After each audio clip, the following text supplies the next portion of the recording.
Hello, friends. Welcome to Conversations with a Wounded Healer. I'm your host, Sarah Bueno, and I am so happy you joined us today. Generally, seriously, totally happy to have you here. I was just thinking the other day how much I really enjoy having these conversations, and there would be no better way to have them than to have a podcast. I just feel so blessed. And the fact that you listen and enjoy them is like icing on this delicious cake. What's your favorite cake? I've actually been into eating icing lately. Shh, don't tell anybody. It's so much sugar. Anyway, let's stop talking about cake. Clearly, I need to eat something. But let me tell you a couple things before I get to today's guest. So if you want to connect with me, let's hang out on Instagram at Head Heart Therapy. You can rate and review us on Apple Podcast if you so desire. 5 stars, please. Pretty please. I'm guessing if you're here that's what you would want to give. I don't know. I'm not going to tell you what to do. And then finally, if you want to give financially, you can find us on Patreon under Conversations with a Wounded Healer. And you can donate as little as $1 a month. And I'm going to send you a super fun welcome gift if you do that. So now on to today's interview. I do want to note also, we had some technical issues with the audio on this one. So there's going to be a point in time where I kind of pop in and give you a synopsis of what it is that Shiralee was saying that didn't unfortunately get captured. And there are a couple places where we had to kind of edit out, but it's still a wonderful interview. Shiralee is an incredible human being that I am so excited to share with you. So let me tell you about Shiralee. She is a physical therapist who works with both adults and children, specializing in craniosacral therapy and visceral mobilization. She is passionate about utilizing a holistic approach to determining the underlying factors that cause dysfunction and imbalance. So please enjoy my interview with Shiralee. Hello, Shiralee. Welcome to Conversations with a Wounded Healer. Thank you for having me, Sarah. We're popping your podcast cherry today, aren't we? You are. I've never actually been on a podcast. I listen to a lot of podcasts, but I've never, talked to anybody in this way. So So let's begin. We can tell people how I know you. You're my physical therapist. Yes, I am. And I literally just saw you this morning. Yeah. So we already got to talk already, but we're going to tell people all the things about you. Yeah, absolutely. I'm a physical therapist by trade. I graduated from PT school. It's been 8 years. Wow. And I wouldn't call myself a traditional physical therapist. I do practice in an outpatient setting, but I guess I would say skilled in, or my niche is craniosacral therapy and visceral mobilization. So since PT school, I've taken a lot of continuing education courses. And I would say a bulk of what I do now is rooted in that. And so I love what I do, but a little bit about craniosacral therapy and a little bit about visceral mobilization. They're hands-on techniques and a lot of light touch. And when you come in and you see me work, it's going to look like, just manipulations, some gentle manipulations, but there's kind of a lot more to it. It's a feeling art. It's learning to really feel what's going on in the body, because the body, it's talking to us on so many levels. And I think that if you pause and listen and just kind of be in its presence, it tells you a lot more. You get into that craniosacral system and you feel that rhythm, and you use that to, again, sort of talk to the body and use light adjustments and light touches to really, affect a person or help support a person and support overall health, really. To make it more concrete for folks, which might be helpful, you can talk specifically about my case and what we do together. Like the things that you said today, like you were asking me questions that I was like, oh shit, how'd you know that I was eating like cheesy, buttery foods right now? So if you want to share a little snapshot of that, I'm totally cool with it. Okay. So today I was, talking about craniosacral therapy, but I also utilize visceral mobilization, which is basically learning how to palpate or touch and feel where organs are in the body, and then sort of work with them and get them moving, because we hear this a lot, mobility is health. And, that means exercise and moving and getting up and making sure that you are doing all of those things. But at the same time, it's also our internal organs as well, right? Like they also need to be moving. And so today I was talking to Sarah about how when I was working on her liver specifically, it felt a little sluggish. And our liver literally filters everything. It filters our blood, it filters any sort of substance that we put on our body, any sort of medication or anything we digest internally, our food, and also emotions. And it felt a little heavy. And now this is something that you feel, right? It's after having the experience of working with the various organs, you start to have a feel, and each thing that comes into contact with an organ feels a little different. And so today I was telling Sarah that when she started talking about something that sort of felt like it had an impact on the organ, you could feel how that impact was translating. And it was, you're kind of having, again, a conversation with the body, just with touch and feel. And so with working with that, we want our organs and we want everything to have that sort of mobility, because again, mobility is health. And so that's sort of a snapshot of what I was working on with Sarah. But just to give you an idea with clients in general, I'm looking at the body, I'm looking at movement patterns externally and also internally. And so some of that is really tangible in how I watch you walk, right? How I assess alignment. A lot of those things you can sort of tell on a person just by how they're moving. But a lot of things go into actually putting your hands on somebody and feeling how the tissue is sliding in my hands, or how it's not sliding in my hands, or how it might feel more inflamed or pouchy in one place versus another. And the idea is we want these things to be moving and moving together, right? And so that's kind of my job. Is someone comes in and they'll say, hey, I have pain, or I'm moving differently, or this doesn't seem right. And what I love to do is to go in and, recognize that it might be one part that's off or that's not quite connected, but how is that part affected by or affecting another part of your body, and, getting things to work together. And one thing that's really interesting about your work, I've had a lot of energy healing, and I used to see this woman, Sarah Wolfman, to do somatic touch therapy, and she was basically doing something very similar. And I was so excited to know that, like, this is a thing that's accepted by medicine, right? Like, Western medicine is saying that visceral manipulation is a thing, when really, truly, it feels like energy work. So I don't know if you can talk about like your understanding of the connections between those two worlds. I think it's hard for people to realize that everything is sort of connected, down to how you feel, what you put in your body, what you're consuming in terms of what you're listening to and what you're watching. And all those things are so connected. Nothing is just a product of or affecting just one thing. And I think that that's something that's, in my opinion, missing, is that we are an integrated person, an integrated system that's part of an integrated cosmos, if you will. And I think because we don't have that sort of concept, it's hard for people to understand that something, that could feel sort of like energy work. I mean, everything is energy, can actually make a change, So I think that's what's tough for people, is like, this is bothering me, so I'll take a pill and it'll make me feel better. And while that's totally valid and it's totally okay, I think, there's X, Y, or Z that maybe got you there. And if we can sort of realize how X, Y, and Z work together in the past to bring you to where you are in your current, if we sort of take account for that, how we're moving, how we're sleeping, how we're eating, and how all those things work together, I think that we have like a better integration of being, and of health. And I think that it's really two ways of looking at things.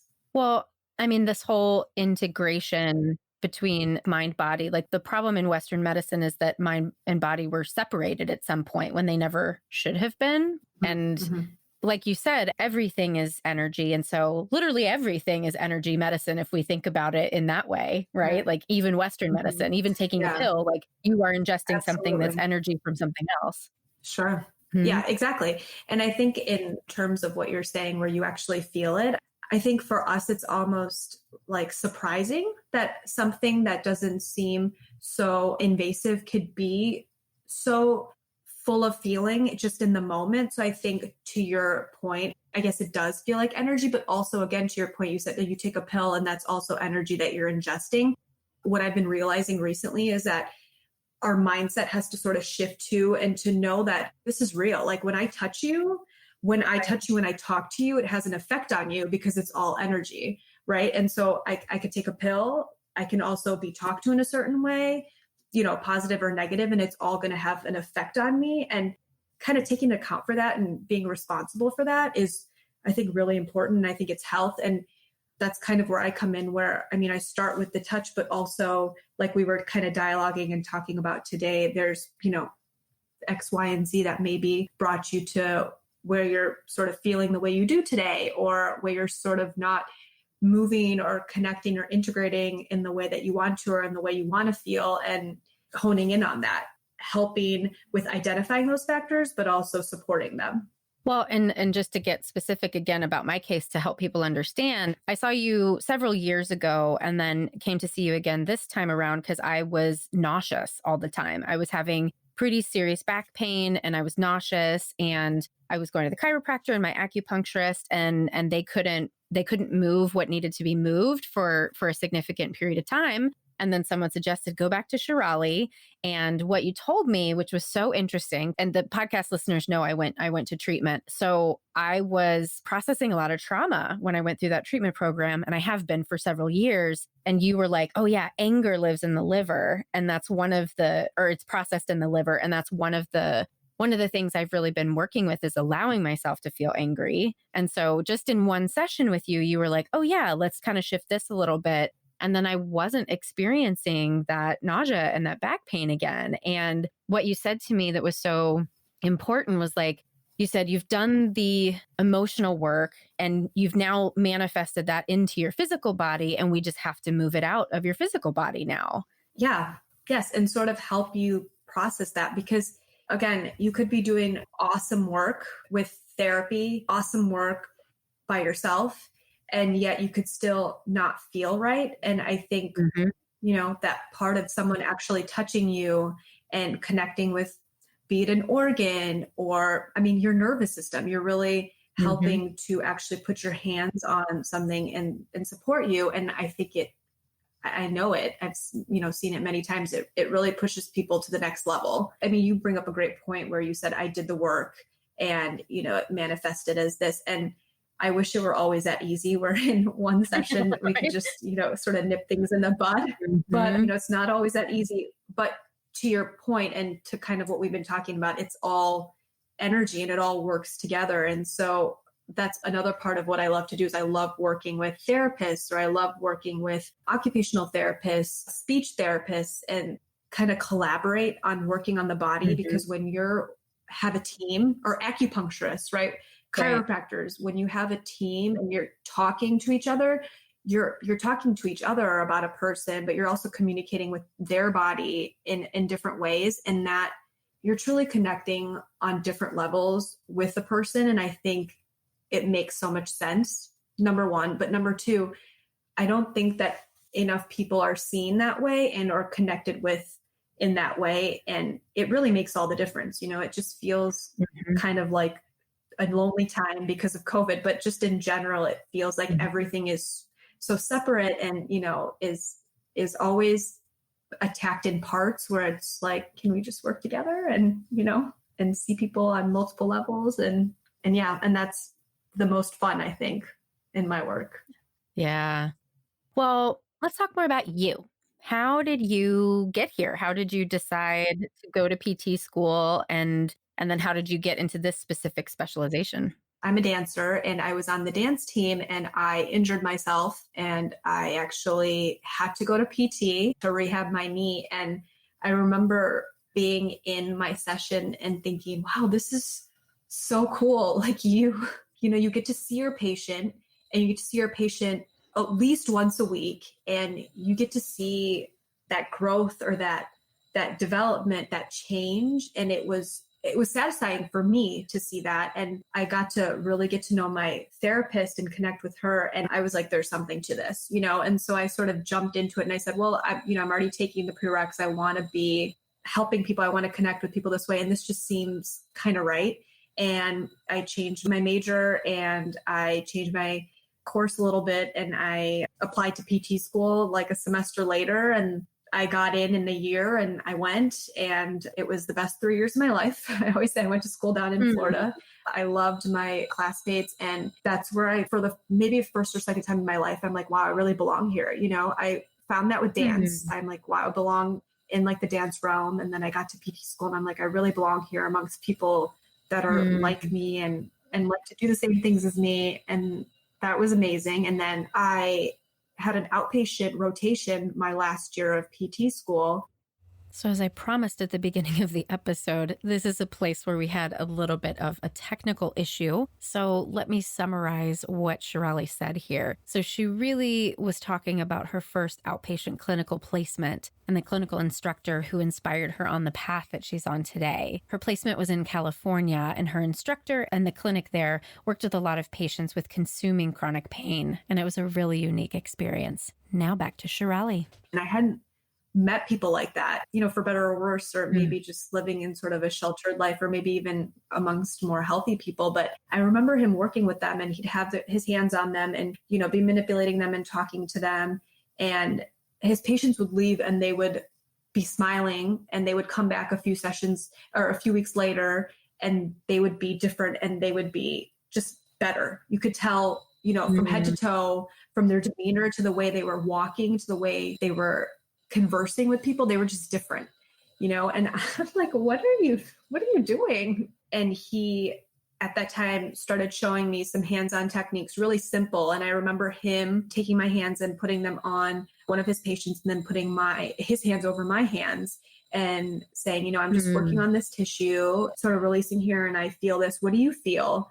And I remember telling him, oh, this feels sort of, I know it was really, I'm like, this feels sort of hollow, like there's not a lot of movement. And he's like, oh, okay. Yeah. You get it already. That's Wow. Yeah. And it was sort of, it was nice. And it was also kind of like mind blowing, because I didn't really know what I was doing. But even at that time, I knew there was something to it, and I knew I was where I was supposed to be. And that was, again, like the third time in my life that I had felt that way. And so, after that, I followed him around and, kind of learned from him here or there. And I remember telling him, I don't really know what you're doing. I'm just going to learn everything I can. And I know myself, 3-4 years down the line, things that you did today will make sense to me. And that's really kind of what happened, because after that, I started taking the courses. After I graduated, then I started taking the courses that he did. And I just got connected with more people. And, kind of just took off, and it took on a life of itself. So, I'm here as a product of a lot of things, and a lot of things that went right in my life, and almost like a personal intuition of hopping around and being where I'm supposed to be. So he really inspired me, and the classes and the courses continue to inspire me, and the people that I've met along the way continue to inspire me. And so, sometimes I sit here and I'm like, how did I get here? It all sort of worked out. Yeah. Well, something else that you and I have talked about in our sessions is, the pressure of growing up in an Indian family and having things that were expected of you. And I'm curious if you want to talk a little bit about that, and how you've been able to like arrive at this place for yourself amidst that pressure and that expectation. Yeah, no, definitely. The funniest call that I got was my first semester of PT school. My dad calls me up and he's like, so how's PT school? And I said, well, it's not hard. I really like it. It's just a lot of work. And he's like, okay. It's like, are you sure you don't want to go to med school? Like, you're sure you don't want to go to med school? He's like, you don't want to? And I'm like, well, no, Dad, I'm a semester in and I just don't want to go to med school. He's like, okay, I thought if one of you three, I have a brother and a sister, and if I thought if one of you three was going to go, it'd be you. But okay, well, that's all right. I'm glad you're. And so to your point, I think there was a lot of pressure to kind of do what kind of makes sense, what's logical, what you can see in front of you, and kind of knock out, and what's tangible. And I never could do that. I'm just not that person. As hard as I might have tried when I was younger, I couldn't do that. And when I'm happy and I'm doing what I love to do, and it also makes sense, I think I've sort of gotten, I don't want to say gotten away from that, but I've definitely grown through that, because I don't think that I'd be where I was if I wasn't questioned, and if I didn't in turn question myself. Yeah, I think I don't want to say that pressure is the way to grow, because I don't necessarily always believe that. But I think that for me as a person, it's definitely made me question a lot and really, I'm truly evolve, in a way that I find fulfilling. So, yeah. And they also like to be treated, Yeah, exactly. So they don't get it, but they like it and they feel better. So. And what I hear you describing is that there sounds like an unconditional love in your family, that even though you have taken a path that wasn't necessarily the path that they intended for you to take, the love that they really have for you can transcend that expectation. Whereas I feel like I kind of got the opposite. It was just like, oh yeah, do what you want with your life. But then the emotional feeling I got was that I was doing it wrong, even though there was no particular thing I was supposed to be doing. Yeah. Yeah. God, that's so true. That is really true. And I guess I'm really grateful for that too. There's a little bit of contention, but we're fiery people in my family. And, I got it from somewhere. I did. So I think you're absolutely right. Like in the end, like at the end of the day, they'll always be in my corner, like rooting for me no matter what. They won't always understand it. And, there'll be fights and questioning, but it never over like the love, I guess, which is kind of beautiful, actually. So yeah. Do you consider yourself a healer? Do I consider myself a healer? Oh God, I was thinking about this the other day. I don't know if I would use the word healer, but I guess more of an observer. Yeah. I think that life is, there's a lot of things that are happening, and there always was, and there always will be. But I think that life is so, so beautiful, and there's so much going on at all times. I mean, when you look at the world, there's so much energy, there's so much complexity. I sort of live to understand it. It's kind of moving, and I think in this work, when I get to connect with a person and I get to connect with their bodies, it's like I get to observe and connect with like a microcosm of that, a pocket of that. And so I don't know, I wouldn't consider myself a healer as much as I would an observer and someone who just wants to connect. So yeah, that's what I would say. I guess I haven't really fully understood what healer means yet. Maybe at some point, if I dive into that, maybe, but no, I would say I'm more of like a supporter and a connector. Yeah. I think the term healer, what I've learned from asking this question, hundreds of times now is that everybody defines it a little bit differently. And that's what's important about the question is how you hold it and all of the experiences that you've had, what that means to you. You're absolutely right. Right. When I was answering, I'm like, yeah, I guess I don't really know what that means, but I very much believe in a higher power. And I feel that each and every person in each and everything has that higher power in it. And that's the cosm, that's the microcosm. And I think that I observe and I see that that's the healer in each and everything. And so if I observe that and connect with it, yeah, I guess that's just how I'm feeling it. When I get to observe that and when I get to connect with that I feel like I'm connecting with the world. And so observing that healing is where I'm sort of at. So I guess that healing happens and we see it and we connect with it. And that higher spirit is the true healer for me. What religion were you raised with? I guess we would call ourselves Hindu. My stepmom was Christian, and so we had that, but I guess I would define myself as Hindu, but I am more spiritually inclined. And so a lot of my beliefs come from that tradition. And it's a very open and all-encompassing religion and philosophy. And it really is so embedded and ingrained in me, but I wouldn't necessarily call myself a religious person in that, there's any one institution or there's a set of rituals that I necessarily follow. And that's one of the basic, ideas of the Vedic philosophy or the Hindu philosophy, is that the spirit is within each person and each thing. And having gratitude for that is so big, because something can be so big and it can be so small and it's so beautiful and so complete in and of its own right. And so I guess it's really helped me in my work because I feel like I see that and I want to connect with that on a daily basis. That's really cool. And I think Christianity, even though there's like, the Trinity, the Father, Son, Holy Spirit, and the Holy Spirit is essentially God within you, that part Mhm. of it is not generally what's emphasized because, I mean, Sure. historically, Christianity was really about the priests or the Pope or whoever having the connection to God and then you having to go seek it. And so I think a lot of us who grew up in Christian families, like it's a remembering that we have that within us. Cause I think that, when we get down to it, all religions say like God is within us or, whatever life force Sure. that Yeah. is.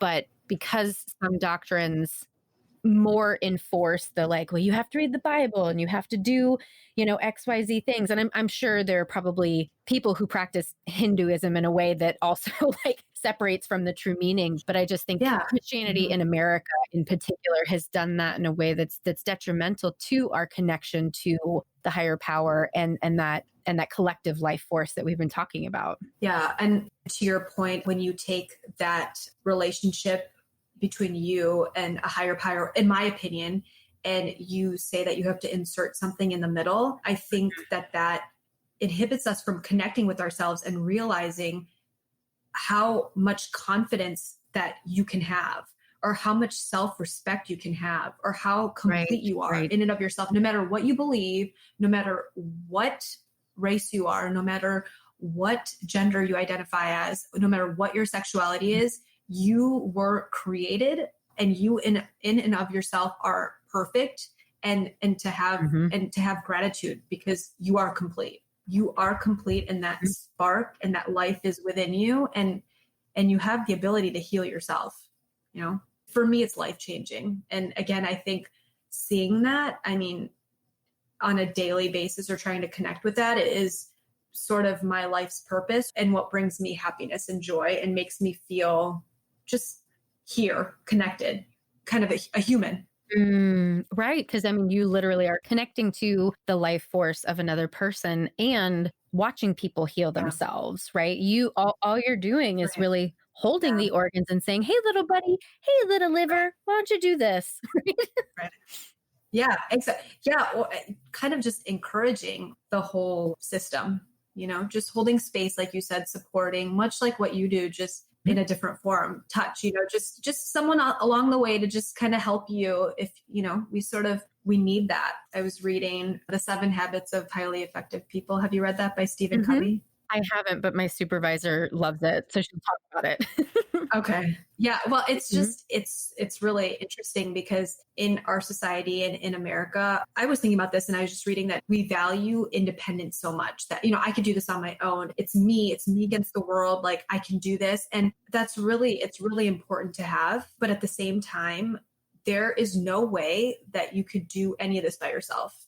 From the moment that you came into this world, you didn't birth yourself. There was, I mean, Mhm. every step of the way, you are being helped no matter whether you know it or not. Like you're not waking yourself up in the morning. You're truly not. You go to sleep with the faith that you wake up in the morning and you don't do it yourself. You're not breathing yourself. We don't even know how that happens yet. Like you are being breathed. We have gotten so many breaks in our life that I mean, some of them I think about, I'm like, God, like I was talking about earlier, I wouldn't be here without the clinical instructor that I had or the friends that I've Mhm. met along the way. And it's just so important to know that we're so interdependent and we thrive through the ability to connect. And that's the bigger picture. And, when you break it down, a lot of my work is to help connect a person to themselves and for me to connect with them because I think that it's that connection piece, that give and take that I feel like is being missed. And it's just so important. And to be there, you have to be interdependent. You have to be independent. He talks a lot about that. And I think there's codependency and there's that fight to be independent, but that balance of that interdependence is so beautiful. And I think that's so functional, and that's what changes things, I think. And so to be able to do that with your own health and to be able to then, translate it to your life and to other people, I think that's where we'll see like a bigger change or evolution. And that's what I like to kind of connect with. Yeah. Well, and I think that's where we're beginning to shift now, right? I think we've been experiencing the costs of independence and success and, this striving for more, more, more. That's why there's like so much more cancer and addiction and depression and all these things, because that's not actually in tune with the human spirit. What you're talking about is. Sure. Right. Yeah. I think I see that every day. And as a kid, I did have a lot of pressure. I did feel a lot of cultural pressure, and that was tough. And I think, to your point, I felt like I had to be really independent, and I don't think that that was healthy for me. I know it wasn't. And I think coming full circle and realizing that it's that give and take, and through my work, and just through just realization and being older and being in the world, you realize that it's everything. It's health and it's happiness and it's joy. Absolutely. Well, I haven't asked you the wounded healer question yet. Would you consider yourself a wounded healer? I think for a long time, my story was that my mom died when I was younger, and my dad remarried, and it was a contentious relationship all around. I was struggling, and in my teenage years, I had just a tough time, and nothing crazy, just your average acting out and just trying to figure things out and the world out. And then in my 20s, I was like, all right, I'm going to do this. And my mom died, but it's okay. And that was really hard, and here I am, and I'm going to fight this, and I'm going to just be me. And in my 30s, I'm like, well, that was just my story, and that's what is, and here I am. So in one aspect, I would consider myself a wounded healer, but on the other hand, I think I'm just a person who's just living her life and who's had experiences and wouldn't trade any of them for anything, because I like who I am and I love who I am today. And it was all just a story. It was all a story, and it was all a part of what was, is, and what will be. Right, right. Well, one of the things that the listeners have heard me talk about NARM so much, and I think I've talked to you a little bit about it, the neuroeffective relational model that I'm getting trained in, that's all about developmental trauma. And one of the things we talk about in NARM is identifications. Like I could say, like, I'm an Aquarius, and so, I can't care about this because I'm an Aquarius and I'm aloof. And when we really claw into those identifications, like you said, you could have clawed into, well, I'm a kid who lost her mother, and so that's just who I am. That really gets in the way of this transcending that story and stepping into who you truly are. And it sounds like you kind of intuitively just moved that way, which is really cool. Yeah, it's like one day I woke up, I've had a lot of help along the way, a lot of therapy, a lot of healing, if you will, a lot of help and support from amazing people. But I just remember one day being like, that's not me. This is who I am. I'm not somebody who lost their mom and has been struggling to find herself. Like, I have my own voice, and this is my story. And I think that sometimes that's hard for people around you, because I have also realized that people, I have a lot of friends who almost see me and they love me so much and they support me, but they almost see my struggle, and it's hard for them to see more than it is even for me to see, because this is my life and I don't really know much different. But in that comparison, from when I was younger, I would compare myself to other people and think, wow, it should be like this, but it's not. And well, that's all I knew. And it was hard. There was real emotions, but that really is all that I knew. And it gets confusing and it gets messy. And I was just a kid, but in realizing in my social circle that I think it gets confusing, messy for other people, and not taking that on because that's them and that's not me, has been really helpful too. So yeah, but identifying that and knowing that. And especially in our families too, right? Because our family can project onto us a certain identification that they think we have, right? And that's part of the pressure, right? That you felt from your parents is there's this projection of, this is what Shiralee should be when she grows up, or this is how she should move through the world. And I experienced that as well. And stepping out of that identification that is that is planned for us is a challenge and can be painful. Yeah.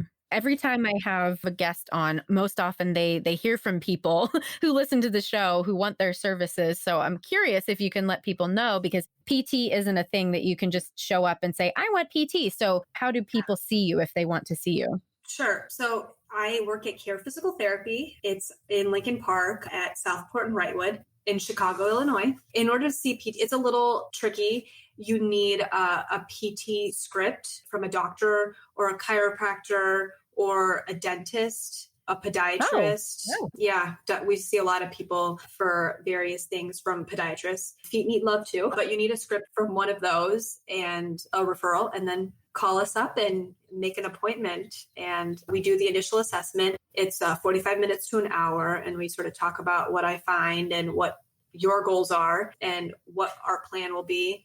And then we sort of take it from there. And it's obviously different for each person and what they're coming in for. So yeah, those are a few of my referral sources. And I see all ages, from baby to adults. And I work a lot with, I would say the biggest thing is chronic pain of all types: back, shoulder, neck, knees, and headaches. I see a lot of people suffering from headaches. And then I see babies and kiddos for developmental delays or issues with feeding, actually. So, yeah. So lots of different things. Well, is there anything that we didn't talk about today that you really want listeners to know, either about you or your work?